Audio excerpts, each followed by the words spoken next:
What's up, everybody? Welcome to Podcast Now Plus. I'm Alex, and in this video, I want to talk about a very interesting article and a very interesting survey about live service. Now, look, as I've said in the past, and I mean, this is not a shocker for those that have watched my content. Obviously, this is not my most supported genre. This is not my most liked genre. And however, okay, I think I've been generally fair to it. I absolutely do understand why people are into it. I've explained a lot of reasons why I'm not in support of it. I've explained reasons why I think it's kind of a doomed genre in terms of time and player base. And I think we've gone kind of in a very deep dive of live service. So again, this got me just, interested, and it got me thinking, let's do a video on this. So it came from Video Games Chronicle, and the title, 70% of developers worry about the live service model sustainability, survey shows. So they talk about, it was 600 developers that were asked, and they were basically asked about the sustainability of live service business models commonly being used today.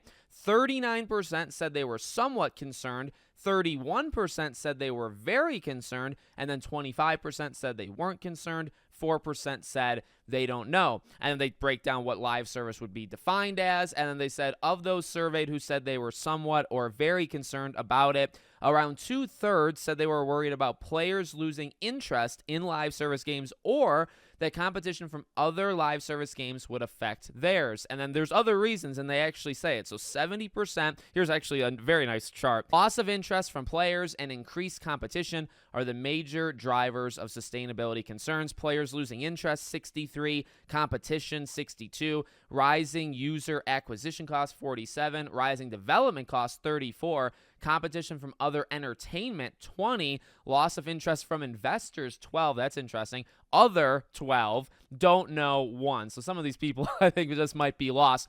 Okay, look, surveys aren't everything, and I think I would be the first one to say something like that. You can't read into surveys too much.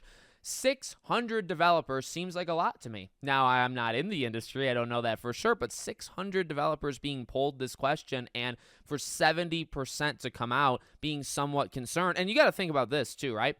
Some of them are probably making live service, and some of them are not. Now, we don't know the breakdown of it, but again, I really do believe it just goes back to some of the things. And you look at the top concerns are somewhat things we've talked about, like the major themes of why this isn't going to work to me. Players losing interest in competition. Now, competition should be number one. And as I've talked about, what I alluded to in the beginning, my main point for why I think the genre is limited or strict, in terms of how much it can actually expand, is competition of time, people's time.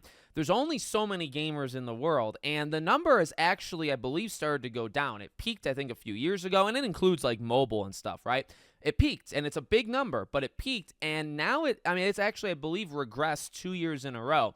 There's a limited amount of people playing, and one thing that doesn't sadly change, every year, every month, the amount of hours in a day, the amount of time you have in a week, or the time you have in a month. Now, yeah, somebody's schedule might open up or shut down, but you only have so much time. You know what I mean? So that is something that I think is always going to get in the way, where, there's only so many people and there's only so much time to play these games. Now, okay, competition from other games. Yeah, that actually is a big part of it. If you have 100 games vying for one person's time, how is that person supposed to play them all? And it's easier if they're shorter games. It's easier if they're single player. It's easier if they're kind of funnel you through the story, right?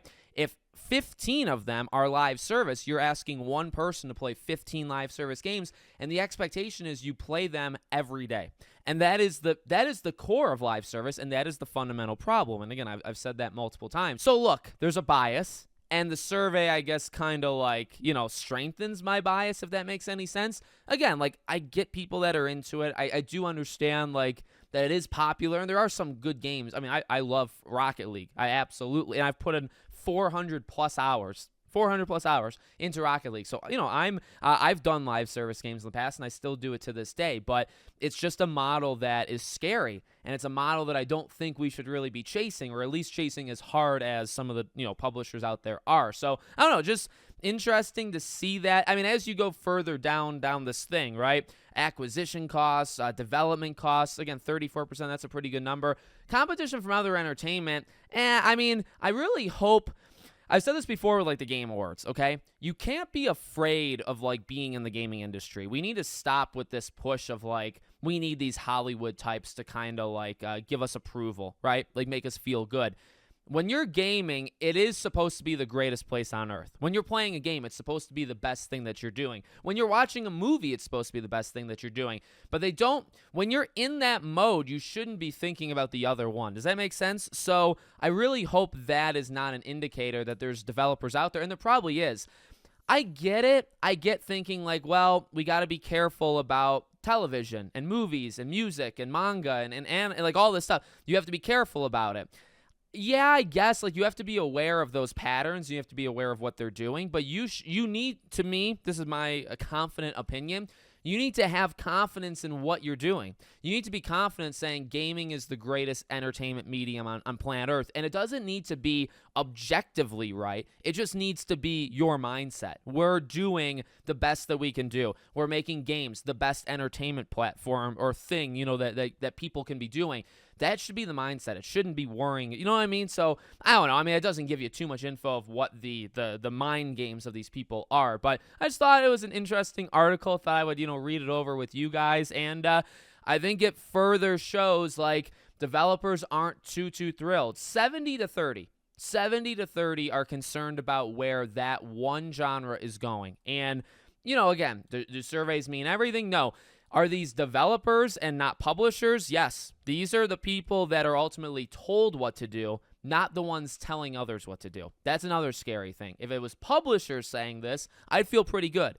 These are not investors. These are not publishers. These are not the corporate executives that go to these studios and mandate them to make these games. These are the ones that are told what to do. These are the ones that are told to make a live service game when they don't really want to. That's who's answering this survey.